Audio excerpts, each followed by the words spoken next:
Sir ഇപ്പോൾ ഈ ചാനലുകൾ തമ്മിലുള്ള മത്സരത്തിൽ ഈ ഞാൻ മുന്നിലെത്തണം എന്നായിരിക്കും ഓരോരുത്തരും ചിന്ത. അപ്പോൾ അവർ റേറ്റിങ്ങിൽ പിടിച്ചെടുക്കാൻ വേണ്ടി ടാം റേറ്റിങ്ങിലൊക്കെ വരണം. അപ്പോൾ അതിന് വേണ്ടിയിട്ട് അവർ തലേ ദിവസം പറയും നാളെ ഞങ്ങൾ വലിയൊരു വാർത്ത പുറത്തു വിടുന്നു, ഞങ്ങൾ ബിഗ് ബ്രേക്കിംഗ് ആണ് പുറത്തു വിടുന്നത് എന്നൊക്കെ പറഞ്ഞു. കഴിഞ്ഞ ദിവസം മലയാളത്തിലെ ഒരു ചാനൽ എന്ന് പറയണ്ട ന്യൂസ് 18 എന്ന് പറയും. അപ്പോൾ ന്യൂസ് 18 അങ്ങനെ ഒരു വലിയ വാർത്ത, നിങ്ങൾ ഞെട്ടാൻ പോകുന്നൊരു വാർത്ത പുറത്തു വിടുമെന്ന് പറഞ്ഞു. രാവിലെ മുതൽ ആളുകൾ നോക്കിയിരുന്നു, 10 മണിക്ക് ആരും ഞെട്ടിയില്ല. അപ്പോൾ എന്താണ് ഇങ്ങനെയുള്ള ഒരു അവരുടെ ഒരു ഐഡിയ, അല്ലെ എന്തിനാണ് ഇത്തരം മാർഗങ്ങൾ സ്വീകരിക്കുന്നത്? സിനിജി ചാനലിൽ ജോലി ചെയ്തിരുന്നു. അതെ സാറേ, ഞാനൊരു 10-15 വർഷത്തിന് മുകളിൽ ചാനലിൽ തന്നെ ഉണ്ടായിരുന്നു. ഈ നാളെ 10 മണിക്ക് എന്ന് പറഞ്ഞിട്ടൊരു പരസ്യം നിങ്ങൾ ഞെട്ടും എന്നൊക്കെ ഉള്ളത് ഞാനും കണ്ടിരുന്നു. ന്യൂസ് 18 പരസ്യം. അതെ. എന്നിട്ട് സിനുജി ഈ 10 മണിക്ക് എന്താണെന്നുള്ളത് ചെക്ക് ചെയ്തിരുന്നോ? ഇല്ല, ഞാൻ ചെക്ക് ചെയ്തില്ല. പിന്നെ കാരണം അതിൻ്റെ തന്ത്രം എന്താണെന്ന് അതിനകത്ത് ജോലി ചെയ്തിരുന്ന ഒരാളെന്ന നിലയിൽ എനിക്ക് ഊഹിക്കാമെന്നുള്ളതുകൊണ്ട് ഞാൻ അത്ര കെയർ ചെയ്തില്ല. ഇനി അഥവാ അങ്ങനെ ഞെട്ടിക്കുന്നതാണെങ്കിലും പിന്നീട് അടുത്ത ബുള്ളറ്റിനുകളിലൊക്കെ അത് വന്ന് അത് ചർച്ചയൊക്കെ ആകുമ്പോൾ നമ്മൾ സ്വാഭാവികമായിട്ട് കാണും. അതായിരിക്കും ഞാൻ അത് ശ്രദ്ധിക്കാതിരിക്കുന്ന ഒരു കാരണം. ഞാൻ എന്തെങ്കിലും ഈ ഞെട്ടുന്ന സംഗതി ഉണ്ടാവുമെന്ന് ഞാനും കരുതിയിരുന്നില്ല. ഞെട്ടും, കാരണം ആളുകൾ ഞെട്ടണം എന്നുണ്ടെങ്കിൽ അത് സ്വാഭാവികമായിട്ട് ഞെട്ടണമല്ലോ. അതെ. ഈ തലേന്ന് തന്നെ നിങ്ങൾ ഞെട്ടും എന്ന് പറഞ്ഞിട്ട് നമ്മളെ ബോധവാന്മാർക്ക് ആക്കി കഴിഞ്ഞാൽ പിന്നെ നമ്മൾ ഞെട്ടുന്ന പ്രശ്നമില്ലല്ലോ. പെട്ടെന്നൊരു സംഗതി സംഭവിക്കുമ്പോഴല്ലേ നമ്മൾ ഞെട്ടുന്നത്, അപ്രതീക്ഷിതമായിട്ട്. 24 മണിക്കൂർ കാത്തിരുന്നിട്ട് ഞെട്ടാൻ മാത്രമുള്ള അസുഖമൊന്നും നമുക്കില്ലല്ലോ. അപ്പോൾ പക്ഷേ സാധാരണ പ്രേക്ഷകര് ഒന്നാമത് അത് റേറ്റിംഗിൽ വളരെ താഴെയാണെന്ന് തോന്നുന്നു. അതെ, ഒത്തിരി താഴെയാണ്. ന്യൂസ് 18 വിചാരിച്ചത്രയൊന്നും കയറി വന്നിട്ടില്ല അവർക്ക്. ഏറ്റവും താഴെ ജനം TV ആണെന്ന് തോന്നുന്നു. അല്ല, ജനത്തിൻ്റെയും താഴെയാണ് ഈ ന്യൂസ് 18 എന്ന് പറയുന്നത്. അതിൻ്റെ താഴെയാണോ? കൈരളിയാണോ അപ്പോൾ ഏറ്റവും താഴെ? കൈരളിയുടെയും താഴെ ഇടയ്ക്ക് പോകാറുണ്ട്. കൈരളിയുടെ ഓഹരി ഉടമയാണ്. അത് ശരി. അത് ഏതെങ്കിലും കാലത്ത് റൂപ്പർട്ട് മർദോക്ക് ഏറ്റെടുക്കും എന്ന് വിചാരിച്ചിട്ട് ഷെയർ മേടിച്ച്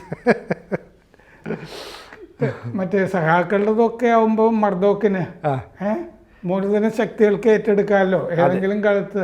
അങ്ങനെ സംഭവിക്കാം എന്ന് വിചാരിച്ചിട്ട് ചെയ്തതാണ്. ശുഭാപ്തി വിശ്വാസം നല്ല സാറേ. അപ്പോൾ അല്ല, ഈ മറ്റേ ഇപ്പം മർദോക്ക് വിവാഹം ചെയ്ത സ്ത്രീയും ചൈനീസോ അങ്ങനെ എന്തോ ആണ്. അതെ, പ്രായം കുറഞ്ഞ അല്ലേ? അതെ, അതിന് മുമ്പും അങ്ങനെയായിരുന്നു എന്ന് തോന്നുന്നു. ചൈനയിലൊക്കെ ഒരുപാട് കച്ചവടം അദ്ദേഹം ചെയ്യുന്നുണ്ട്. അപ്പൊ അങ്ങനെ ഒരു കണക്ഷൻ വരുമെന്നാണ്. അങ്ങനെ ചാനൽ ചൈന പിതൃഭൂമിയല്ലേ? അതെ, ചങ്കിലെ ചൈനയാണ്. CPM-ന്റെ. അപ്പൊ അങ്ങനെ ഈ ഞെട്ടും എന്ന് പറഞ്ഞാൽ പല പ്രേക്ഷകരും സാധാരണഗതിയിൽ അങ്ങനെ എന്തെങ്കിലും വലിയ സംഗതി ഉണ്ടാവും എന്ന് വിചാരിച്ചിട്ട് ആ സമയത്ത് പോയിട്ട് ഇതിന് റേറ്റിംഗ് കൂടും എന്ന് കരുതിയിട്ട് ചെയ്തതാണോ അവര്, അതോ ശരിക്കും അവരുടെ കയ്യിൽ എന്തെങ്കിലും ഉണ്ടായിരുന്നോ? സാധാരണ രീതിയിൽ അങ്ങനെ ഒരു പരസ്യം കൊടുക്കുകയാണെങ്കിൽ എന്തെങ്കിലും ഒരു കണ്ടന്റ് ഉണ്ടാകും. കാരണം അല്ലെങ്കിൽ ആ ചാനലിൻ്റെ ക്രെഡിബിലിറ്റി അത് ബാധിക്കും. ഇപ്പോൾ സാറാണ് അതിൻ്റെ തലപ്പത്തിരിക്കുന്നത്, ഞാൻ അതിൻ്റെ തൊട്ട് താഴെ ഇരിക്കുന്നതാണെങ്കിൽ അപ്പം 1, 2, 3 ഇങ്ങനെ ഓരോരുത്തരുടെയും ക്രെഡിബിലിറ്റി അവിടെ ഇടിഞ്ഞു പോകുമല്ലേ. അപ്പോൾ അങ്ങനെ ഒരു സാധനം ഇവരുടെ കയ്യിൽ ഉണ്ടാവും. ഒരു എന്താ പറയുന്നത്, ഒന്ന് സ്ട്രൈക്ക് ചെയ്യാൻ പറ്റുന്ന ഒരു ന്യൂസ്, അല്ലെങ്കിൽ പുറത്ത് വിട്ടാൽ ആളുകളൊന്ന് ഞെട്ടുന്ന ഒരു. ഇപ്പോൾ ഉദാഹരണത്തിന് നമ്മുടെ ശശീന്ദ്രൻ മന്ത്രിയൊക്കെതിരെ ഒരു വാർത്ത വന്നല്ലോ എന്ന് പറയുന്ന പോലെ പണ്ട് ഒരു ചാനൽ പുറത്ത് വിട്ടതുപോലെ. അപ്പോൾ അത്തരം ചാനല്. അതെ. അപ്പോൾ ആ വാർത്ത പുറത്ത് വന്നപ്പോൾ ഇതുപോലായിരുന്നു. ഒരു ഞായറാഴ്ച ദിവസമായിരുന്നു, രാവിലെ 10 മണി മുതൽ. ആദ്യത്തെ വാർത്തയോ അങ്ങനെ? അതെ, അത് ഞെട്ടിക്കുന്ന വാർത്തയായിരിക്കും എന്നൊക്കെ പറഞ്ഞ് അവരും പരസ്യം നൽകി.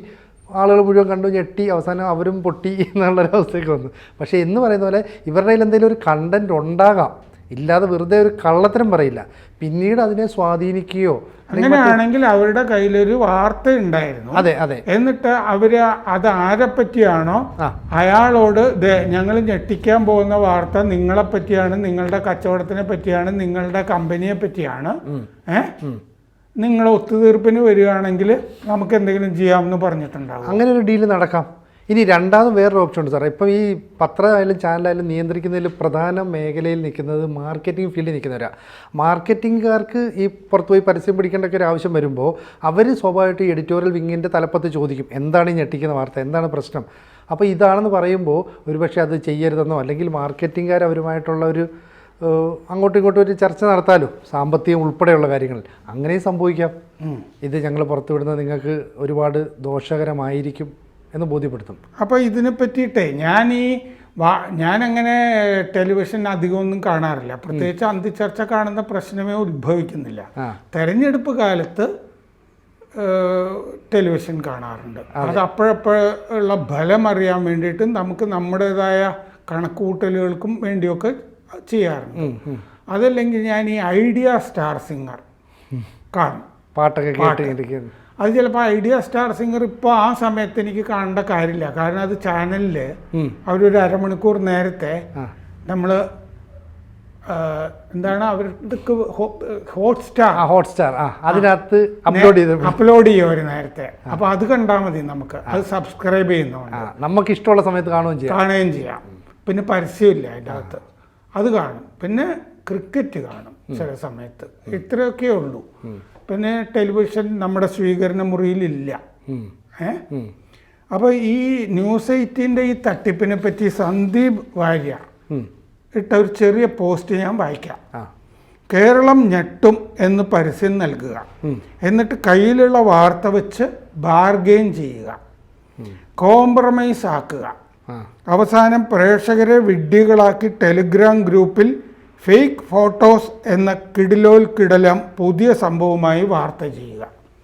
അപ്പോൾ ഇവർ പ്രേക്ഷകരെ വിഡ്ഢികളാക്കിയിട്ട് ടെലിഗ്രാം ഗ്രൂപ്പിൽ ഫേക്ക് ഫോട്ടോസ് എന്ന് പറഞ്ഞ് എന്തോ ചെയ്തിട്ടുണ്ട്. വാർത്തയൊന്നുമില്ല.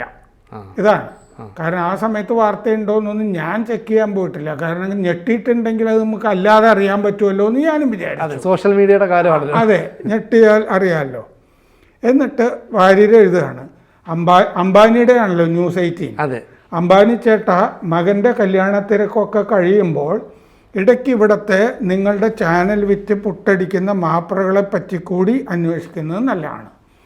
അപ്പോൾ എന്തോ ഒരു പേയ്മെൻറ്റ് നടന്നിട്ടുണ്ട് എന്നൊരു ആരോപണം ഇതിൻ്റെ അകത്ത് വരുന്നുണ്ടെന്ന് തോന്നുന്നു. ബാർഗെയിനും പിന്നെ ഈ പെയ്ഡ് ന്യൂസ് എന്ന് പറഞ്ഞിട്ട് പത്രങ്ങളെ സംബന്ധിച്ചൊരു ആരോപണമുണ്ട്. ചില ആളുകൾ അത് വലിയ പത്രങ്ങൾ പോലും അങ്ങനത്തെ കാര്യങ്ങളൊക്കെ ചെയ്യുന്നുണ്ട്. അവരുടെ ബിസിനസ് പേജിലൊക്കെ കാണാം. മറ്റേ ജ്വല്ലറി എങ്ങനെ ചെയ്യുന്നു, മറച്ച ജ്വല്ലറി ഇങ്ങനെ ചെയ്യുന്നു എന്നൊക്കെ കാണാം. അത് ന്യൂസ് അല്ലല്ലോ, നമ്മൾ അറിയേണ്ട കാര്യമില്ല. എന്നിട്ട് അദ്ദേഹം പറയുന്നു, ചർച്ചയിലെങ്കിലും മര്യാദയ്ക്ക് പെരുമാറണം എന്ന് എന്നെ ഉപദേശിച്ച മാപ്രയോട് പറയട്ടെ. വാർത്തയുടെ പേരിൽ ബ്ലാക്ക് മെയിൽ ചെയ്ത് ജീവിക്കുന്നതിലും ഭേദം പിച്ചയെടുക്കുന്നതാണ്. ഈ വാര്യരെ ചർച്ചയിൽ മര്യാദയ്ക്ക് പെരുമാറണം എന്ന് ഉപദേശിച്ച മാപ്ര ഈ ന്യൂസ് 18-ലാണോ? അതറിയില്ല. അതിപ്പോൾ ഓരോ ചാനലിലെ ആങ്കർമാർ. സാറ് പണ്ടായിരുന്നു ഈ അഭിലാഷ് മോഹൻ എന്ന് പറഞ്ഞൊരാള് അവതാരകൻ വളരെ മോശമായിട്ട് സന്ദീപ് വാര്യരോട് പെരുമാറുന്നത് ഞാൻ കണ്ടു. പെട്ടെന്ന് TV വെച്ചപ്പോഴോ അല്ലല്ല, അത് TV വെച്ചപ്പോഴല്ല, ഇങ്ങനെ മോശമായി പെരുമാറിയെന്ന് സോഷ്യൽ മീഡിയ അത് കട്ട് ചെയ്ത് ക്ലിപ്പ് എടുത്ത് അവരിടുന്നതാണ്. അങ്ങനെ കണ്ടിരുന്നു. അത് മോശമായിട്ട് അതൊക്കെ കയ്യിൽ വെച്ചാൽ മതി എന്നൊക്കെ അഭിലാഷ് മോഹൻ പറയുന്നുണ്ടായിരുന്നു. ഈ അഭിലാഷ് മോഹൻ വിളിച്ചിട്ട് ചെല്ലുന്ന ആളല്ലേ ഈ സന്ദീപ് വാര്യർ അതിഥിയായിട്ട്. അതിഥിയോട് ഇങ്ങനെ പെരുമാറുന്നത് ശരിയാണോ? സാർ, അതിനകത്തൊരു പ്രശ്നം എന്ന് പറഞ്ഞാൽ നമ്മൾ പണ്ട് ഈ ഡിസ്കഷനൊക്കെ നടക്കുമ്പോൾ ഈ ചർച്ച നടത്തുന്ന ആളെ നമ്മൾ മോഡറേറ്റർ എന്നാണ് പറയുന്നത്. എന്ന് പറഞ്ഞാൽ ആരുടെയും പക്ഷം പിടിക്കാതെ എല്ലാവർക്കും ഒരു മധ്യത്തിൽ നിൽക്കുന്നതാണ്. പക്ഷേ ഇപ്പോൾ അങ്ങനെയല്ല. ടെലിവിഷനിൽ രാത്രി നടക്കുന്ന ചർച്ചയുടെ പേര് ഷോന്നാ. അത് ഷോയാണ്, എൻ്റെയും സാറിൻ്റെയും ഷോയാണ്. ആ ഷോ വിജയിപ്പിക്കാൻ ഞാൻ ഏതറ്റം വരെയും പോകും. കാരണം ഞാൻ ജയിക്കണം, എൻ്റേതാണ് ഷോ. അപ്പം ഞാൻ എൻ്റെ ചർച്ചയ്ക്ക് വേണ്ടിയിട്ട് 4 ഗസ്റ്റിനെ വിളിക്കണമെന്ന് പറയുമ്പോൾ ചാനലിൻ്റെ സിസ്റ്റം അനുസരിച്ച് അത് നിയന്ത്രിക്കാൻ ഒരു കോർഡിനേറ്റർ ഉണ്ട്. അയാൾ ഈ 4 പേരെ വിളിക്കുന്നു. അപ്പോൾ ഇന്ന ആളെ കിട്ടിയില്ലെങ്കിൽ അതിന് സമാനമായ മറ്റു പാർട്ടിയിലെ അതേ പാർട്ടിയിലെ മറ്റൊരാളെ വിളിക്കുന്നു. അപ്പോൾ ഈ ഷോയിൽ പങ്കെടുക്കുന്നവർക്ക് അടുത്തെല്ലാം ഞാൻ എൻ്റേതായ ഒരു അപ്രമാദിത്വം കാണിക്കും. അതുകൊണ്ടാണ് ഈ അഭിലാഷ് മോഹൻ ഇത് പറഞ്ഞപ്പോൾ സന്ദീപ് വാര്യർ തിരിച്ചിങ്ങനെ പറയുക, അല്ലെങ്കിൽ ചിലർ മൈക്കൂരി വെച്ച് ഇറങ്ങിപ്പോവുകയും ചെയ്യില്ലേ, ഇത് എൻ്റെ ഷോയാണ്, ഞാൻ പറയുന്ന പോലെ നടക്കും എന്നൊക്കെ പറയും. പണ്ട് അങ്ങനെയല്ലായിരുന്നു. അപ്പോൾ കാലം മാറുന്നതനുസരിച്ച് അതൊക്കെ കയ്യിൽ വെച്ചാൽ മതി എന്ന് പറഞ്ഞിട്ട് 24-ൽ ഒരാൾ ഹാഷ്മി അയാളും പറയുന്നത് ഇവരുടെ എല്ലാം പ്രശ്നം ഇതാണ്, എൻ്റെ ഷോയാണ് എന്നുള്ള രീതിയിലേക്ക് മാറി. ഇവരൊക്കെ SFIക്കാരുമായിരുന്നു അല്ലേ? ആയിരുന്നു. ഈ ചാനലിൽ നിൽക്കുന്ന ഒട്ടുമിക്ക ആളുകൾ SFIയിലൂടെ ക്യാമ്പസ് രാഷ്ട്രീയം കളിച്ച് വന്ന അവർക്കാണല്ലോ നന്നായി സംസാരിക്കാൻ അറിയുന്നത്, നന്നായി നന്നായി പെരുമാറുന്നു ലീഡർഷിപ്പ്. അങ്ങനെ നന്നായി പെരുമാറുന്ന മീൻസ് ഒരു ലീഡർഷിപ്പ്, ഒരു കമാൻഡിങ് പവർ ഒക്കെ ഉണ്ടാവും മറ്റു പാർട്ടികളെക്കാട്ടിലും. കമാൻഡിങ് പവർ അല്ല, ഗുണ്ടായിസമാണത്. അതെങ്ങനെ കമാൻഡിങ് പവറാവുന്ന? തന്തയ്ക്ക് വിളിക്കുന്നത് താൻ പോടോ വേറെ പണി നോക്ക് എന്നൊക്കെ പറയുന്നത് എങ്ങനെയാണ് മര്യാദയും അതിഥി മര്യാദയൊക്കെ ആകുന്നത്? അതിഥി മര്യാദയല്ല, തീർച്ചയായിട്ടും മര്യാദക്കാർക്കാവാം, എനിക്ക് പറ്റില്ല. അപ്പോൾ അത്തരം ഒരു കാര്യങ്ങളിൽ വന്നിരിക്കുമ്പോൾ അല്ലെങ്കിൽ ഈ പല ആളുകൾ കണ്ടില്ല, ഇപ്പം നമ്മൾ പണ്ട് കണ്ടിട്ടുള്ള ഈ സാമൂഹ്യ നിരീക്ഷകർ എന്ന് പറഞ്ഞ ആളുകളുണ്ട്. അവർ പലപ്പോഴും ചർച്ചകളിൽ ഇപ്പം പങ്കെടുക്കില്ല. കാരണം എന്ന് വെച്ചാൽ അവർ പറയുന്ന അഭിപ്രായങ്ങൾക്കൊന്നും വില കൊടുക്കില്ല. മാത്രമല്ല എന്ത് സംസാരിച്ചാലും അതിൻ്റെ മുകളിൽ കയറി ആങ്കർ ഇടപെടും. സാർ കണ്ടിട്ടില്ലേ? എനിക്ക് ഞാൻ പറയട്ടെ എന്ന് അതിഥിക്ക് പറയേണ്ടി വരുന്നു. അങ്ങനെ ഒരു ഗതികേടാണ് ഇപ്പോൾ. പണ്ടങ്ങനെയല്ല, സമയം തരണം എന്ന് എല്ലാവരും പറയുന്നുണ്ട്. പണ്ടങ്ങനെയല്ലായിരുന്നു. എല്ലാവർക്കും സമയം കൊടുത്ത് അതിനകത്ത് വഴക്കുണ്ടാകുമ്പോൾ ആങ്കർ ഇടപെട്ട് സ്ഥിരം ഈ കലാനിലയം സ്ഥിരം നാടകവേദി എന്ന് പറയുന്നത് പോലെ സ്ഥിരം ആളുകൾ ആണ്. അതുകൊണ്ടാണ് ഈ ജനങ്ങൾ അതിൽ നിന്നൊക്കെ അകന്നു പോയത്. അതെ അതെ. പണ്ട് ടെലിവിഷൻ മേടിക്കുമ്പോൾ നിങ്ങൾക്ക് MA ഷാനവാസിനെ ഫ്രീ ആയിട്ട് കിട്ടുമെന്ന് പറയാറുണ്ടായിരുന്നു. അതിന് കൂടെ കൊടുക്കുന്നതല്ലേ. അതിന് മുമ്പ് S കൃഷ്ണകുമാറിനെ കൊടുക്കില്ലായിരുന്നു പണ്ട് ദൂരദർശൻ കാലത്ത്, കേന്ദ്ര വാർത്താവിതരണ വകുപ്പ് മന്ത്രിയായിരുന്നു. അപ്പോൾ സാർ അതുപോലെയുള്ള മറ്റൊരു പ്രശ്നം എന്ന് പറയുന്നത് ഈ ചാനലിൽ വരാൻ ആഗ്രഹമുള്ള കുറേ നേതാക്കളുണ്ട്. ഇപ്പോൾ രാഷ്ട്രീയ പാർട്ടിയിൽ കമ്മ്യൂണിസ്റ്റ് പാർട്ടി, കോൺഗ്രസ്, BJP ഇങ്ങനെയാണ് ഈ ചാനലുകാർ ഗസ്റ്റിൻ്റെ പാനൽ തയ്യാറാക്കുന്നത്. അതിൽ ഈ നേതൃത്വം, അതായത് പുറത്തിറങ്ങി ജനങ്ങളുമായിട്ട് ഇടപഴകുന്ന പറ്റാത്ത അല്ലെങ്കിൽ അതിനുള്ള കപ്പാസിറ്റി ഇല്ലാത്ത നേതാക്കൾ ഈ ചാനൽ ചർച്ചയിൽ പോയിരുന്നു മുഖം കാണിക്കും. അപ്പോൾ ആളുകൾ ഇവർ ഇറക്കി വിട്ടാൽ അല്ലെങ്കിൽ ആട്ടിയാലും അവർ പിന്നെ അവിടെ ചെല്ലുന്നു. അതുകൊണ്ടായിരിക്കും. പക്ഷേ ഈ പറയുന്നത് ജനങ്ങളെ അല്ലെങ്കിൽ നമ്മളെ പ്രേക്ഷകരെ കബളിപ്പിക്കുന്ന ഒരു കാര്യം, നിങ്ങൾ ഞെട്ടും എന്ന് പറയുന്ന ഒരു സാധനം, അത് അൺഎത്തിക്കലാണത്. ഞങ്ങൾ എത്തിക്സ് പണ്ട് ഞങ്ങളുടെ മനോരമയിൽ ട്രെയിനിങ് ഡയറക്ടർ TKG നായരായിരുന്നു. അദ്ദേഹമാണ് എത്തിക്സ് ക്ലാസ് എടുത്തത്. അദ്ദേഹം അന്ന് ഈ എത്തിക്സിൻ്റെ ഒരുപാട് കാര്യങ്ങൾ, നിധി ഒക്കെ നമ്മൾ നോക്കുക അങ്ങനത്തെ ഒക്കെ പഠിപ്പിച്ചിട്ട് അദ്ദേഹം എത്തിക്സിന് ഉദാഹരണമായിട്ട് പറഞ്ഞു, ഇന്നിപ്പോൾ ഒരു ജഡ്ജി സമൂഹത്തിൽ വലിയ ആദരണീയനായിട്ടൊക്കെ നിൽക്കുന്നു എന്നൊക്കെ കരുതുക.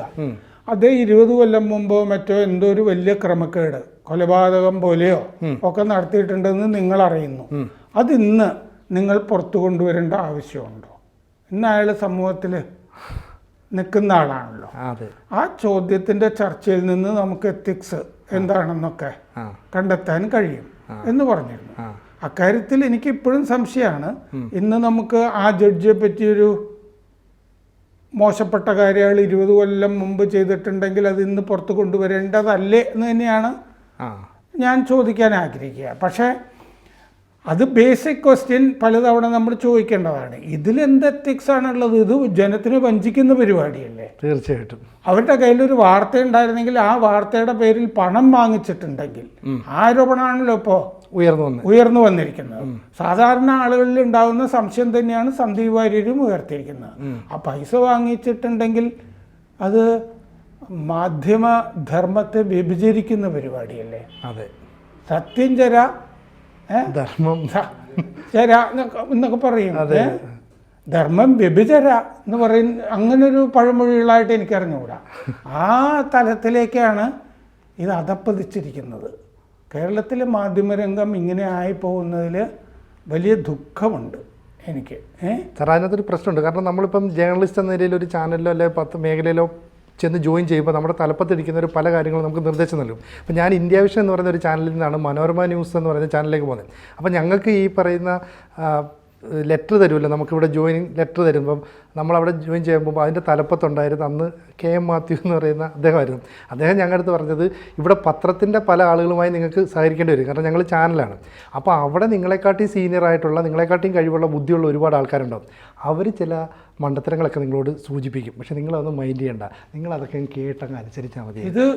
ഇത് മാത്തുക്കുട്ടിച്ചായൻ ഞങ്ങൾക്കെടുത്ത ആദ്യത്തെ ക്ലാസ്സിൽ ഇതേ വാചകം പറഞ്ഞിട്ടുണ്ട്. നിങ്ങൾ ന്യൂസ് റൂമിലേക്ക് പോകുമ്പോൾ നിങ്ങളുടെ സീനിയറായിട്ടുള്ള പല ആളുകളും, അവർക്ക് നിങ്ങളുടെ ഡിഗ്രി ഒന്നും ഉണ്ടാവില്ല, അവർ പല മണ്ടത്തരമൊക്കെ പറയുമായിരിക്കും, അതൊക്കെ അങ്ങ് കേട്ടേക്കണം എന്ന് പറഞ്ഞാൽ അനുസരിച്ചേക്കണമെന്ന് അല്ലേ? അപ്പോൾ അങ്ങനെ പറയുന്നവരുടെ ഒരു തലമുറ കഴിഞ്ഞു. ഇത് പുതിയ തലമുറയാണ്. അപ്പോൾ അവരുടേതായ ഷോകൾ നടത്തുമ്പോൾ ഇത്തരത്തിൽ തെറ്റിദ്ധരിപ്പിക്കുന്നതായ സംഭവങ്ങൾ ചെയ്താൽ അത്തരം ജേർണലിസ്റ്റുകളെ ആളുകൾ മാപ്ര എന്ന് വിളിക്കും. അതെ, മാപ്രാന്ന് വിളിക്കുന്നുണ്ട്. അപ്പോൾ തെറ്റു പറയാൻ പറ്റുന്നില്ല. അതെ, അവരെ പറ്റി ഒരു ആദരവും സമൂഹത്തിലില്ല. അതെ, അതായത് ആൻറ്റി ഹീറോകളാകുന്നില്ല. എന്നാൽ പിന്നെ ആൻറ്റി ഹീറോയെങ്കിലും ആകാം, പ്രതിനായകനെങ്കിലും. കാരണം ബുദ്ധിയോ വിവരമോ ഒന്നുമില്ല, അതുകൊണ്ട് നായകനാകാൻ പറ്റില്ല, ആദരവ് കിട്ടില്ല. എങ്കിൽ പിന്നെ പ്രതിനായകനൊക്കെ ആകാമെന്ന് വിചാരിക്കും. അപ്പോൾ എന്തു പറ്റുമെന്ന് വെച്ച് കഴിഞ്ഞാൽ ഒരു ആകാശ് തില്ലങ്കേരിയോ വേറൊരാളുണ്ടല്ലോ ഏതാണ്ട് അതുപോലെ പേരുള്ള, അതൊക്കെ ആകാൻ പറ്റുമായിരിക്കും. അതല്ലാതെ മാധ്യമപ്രവർത്തകനായിട്ടൊന്നും അംഗീകരിക്കാൻ പറ്റില്ല, മാപ്രയായിട്ട് നമുക്ക് കണക്കാക്കാം. കൂടുതൽ വാർത്തകളും വിശേഷങ്ങളും നിങ്ങളിലേക്ക് എത്താൻ ABC മലയാളം സബ്സ്ക്രൈബ് ചെയ്യുക, ബെൽബട്ടനും അമർത്തുക.